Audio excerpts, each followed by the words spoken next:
मैं इतिहास का सबसे बड़ा फाइटर हूँ। मैं हिस्ट्री का सबसे ग्रेटेस्ट फाइटर हूँ। मुझे किसी को कन्विंस करने की जरूरत नहीं है कि मैं ग्रेट हूँ। वो पहले से ही जानते हैं। लोग मुझे कहते हैं कि मैं अकड़ दिखा रहा हूँ, लेकिन ये मेरा कॉन्फिडेंस है। इस दुनिया में हर इंसान मानता है कि वो ग्रेटेस्ट यानी कि महान है। हर कोई अपनी फील्ड में महान बनना चाहता है। कुछ लोग इसे दुनिया के सामने कबूल करना चाहते हैं तो कुछ नहीं। और जब वो लोग मुझे खुद की तारीफ करते हुए देखते हैं तो उन्हें जलन होती है। मैं इस दुनिया में किसी भी इंसान के साथ फाइट कर सकता हूं। मैं इस दुनिया के किसी भी इंसान को बॉक्सिंग रिंग में पछाड़ सकता हूं। मैंने आपको पहले ही कहा था कि मैं ग्रेटेस्ट फाइटर हूं, और मैं आज भी कहता हूं कि मैं सबसे बेहतरीन हूं। मैं बॉक्सिंग रिंग में तितली की तरह उड़ूंगा, मधुमक्खी की तरह डंक मारूंगा। सामने वाले के हाथ उसे नहीं मार पाएंगे जिसे उसकी आंखें देख ही नहीं पाएंगी। तुम मेरे चेहरे की तरफ देखो, मैं एक ओरिजिनल चैंपियन हूं। मैंने आज तक 186 फाइट्स लड़ी हैं, लेकिन मेरे शरीर पर एक स्क्रैच तक नहीं है। मैं 2 बार United States golden glove champion रह चुका हूं। मैं 2 बार यूएसए नेशनल AAU चैंपियन बन चुका हूं। वर्ल्ड ओलंपिक चैंपियन हूं मैं।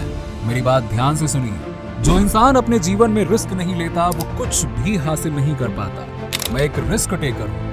हम सभी एक ऐसी दुनिया में रहते हैं जहां सभी की अलग अलग लिमिटेशंस हैं। कुछ लोग काफी दूर की सोचते हैं तो कुछ लोगों के लिए वो असंभव होता है। इसीलिए अगर कोई मुझे जज करता है तो उनका लॉजिक होगा कि मोहम्मद ये काम नहीं कर सकता क्योंकि ये हो ही नहीं सकता। लेकिन तभी उनके नॉलेज और उनका लॉजिक का मुकाबला होता है मेरे स्ट्रॉन्ग बिलीफ से। ऐसे में उन्हें जो लगता है कि नहीं हो सकता वो मैं करके दिखाता हूँ। कोई मुझसे पूछता है कि क्या आपके पास कोई बॉडीगार्ड है, तो मैं कहता हूँ कि हाँ, मेरे पास एक बॉडीगार्ड है। उनके पास आंखें नहीं है लेकिन वो देख सकते हैं। उनके पास कान नहीं है लेकिन वो सुन सकते हैं। उन्हें मेरे बारे में हर चीज पता होती है। जब उन्हें किसी नई चीज को बनाने का मन होता है तो वो सिर्फ ऑर्डर करते हैं और वो चीज असल दुनिया में आ जाती है, और वो है गॉड यानी भगवान।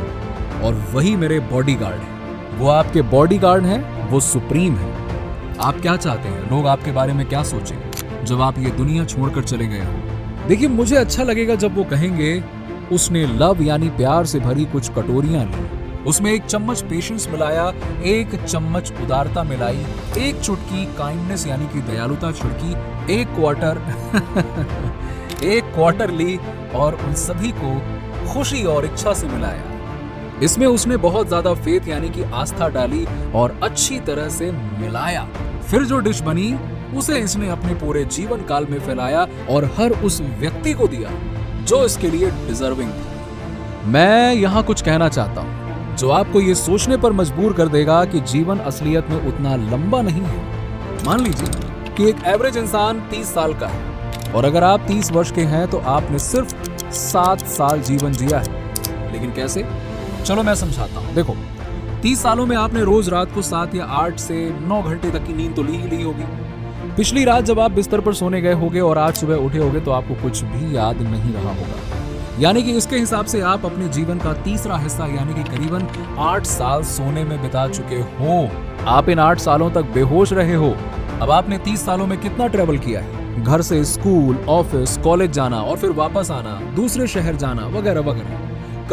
करीब 2 साल तक। 2 साल आपका जीवन बस जहां आप जा रहे हैं वहां से आने जाने में ही बिता रहे हैं आप। तो 8 साल सोने के, 2 साल ट्रैवलिंग के, तो कितने हो गए? 10 साल। अब आप स्कूल में कितना समय बैठे हैं? अमेरिका में हम पहली कक्षा से लेकर 12वीं कक्षा तक स्कूल में पढ़ते हैं। 12 साल तक हर दिन 6 घंटे, और इसे जोड़कर देखें तो पता चलेगा कि आप 3 साल तक बिना रुके सिर्फ और सिर्फ क्लासरूम में बैठते हैं। आप कितनी फिल्में देखते हैं? कितने रेसलिंग मैचेस देखने गए हैं आप? कितना एंटरटेनमेंट किया है? कम से कम 2 साल। कुछ लोगों के लिए तो ये भी ज्यादा होगा, यानी कि 8 साल सोना, 2 साल ट्रैवल, 3 साल स्कूल और 2 साल एंटरटेनमेंट। इस तरह से जब आप 30 साल के होते हैं तो आपकी उम्र तो शादी करने की हो जाती है, लेकिन आपको अपना जीवन संवारने के लिए, अपने सपने पूरे करने के लिए तब तक सिर्फ 7 से 8 साल ही मिले होते हैं। फिर शादी के बाद आपके बच्चे होते हैं तो आप अपने बच्चों के लिए रास्ता बनाते हैं, आप अपने घर का खर्च उठाते हैं और आपकी उम्र 60 साल हो जाती है। यानी कि हमारी लाइफ एक्चुअल में काफी छोटी है। इसीलिए इसके हर पल का सही इस्तेमाल करना उतना ही ज्यादा जरूरी है जितना जरूरी है सांस लेना।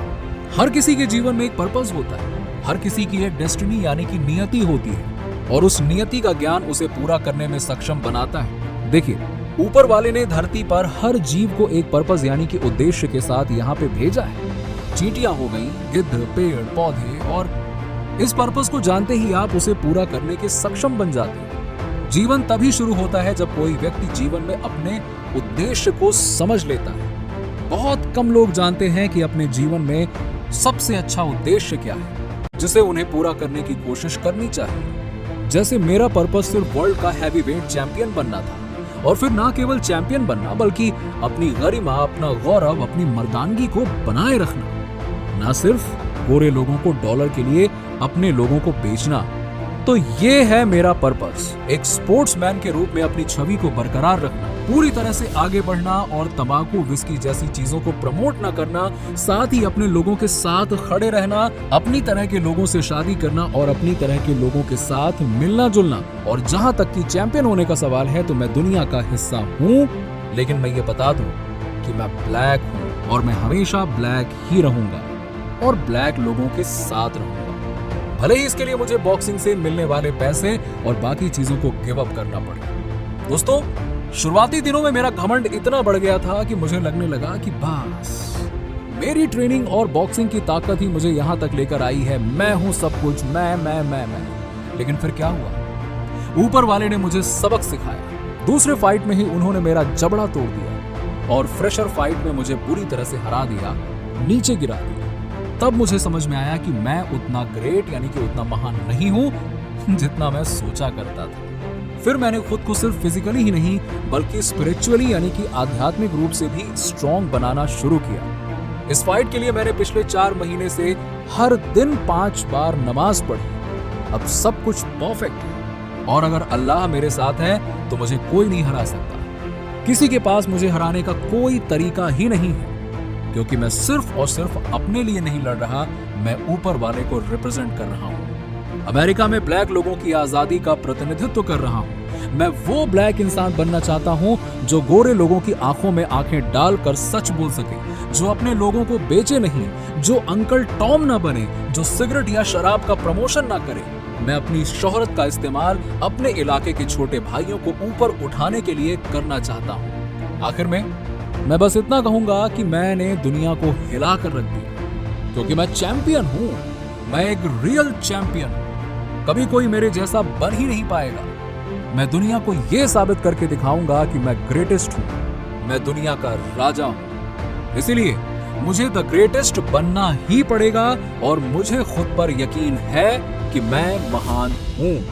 तो आज के लिए बस इतना ही। आप हमें कमेंट्स में लिखिए, मुझे खुद पर भरोसा है और मैं सबसे ग्रेट हूं। क्योंकि जब तक आप खुद पर भरोसा नहीं करेंगे तब तक कोई भी आप पर भरोसा नहीं करेगा। ये वीडियो अच्छा लगा हो तो लाइक और शेयर करके 1100 लाइक्स के लक्ष्य को हासिल करने में हमारी मदद कीजिएगा।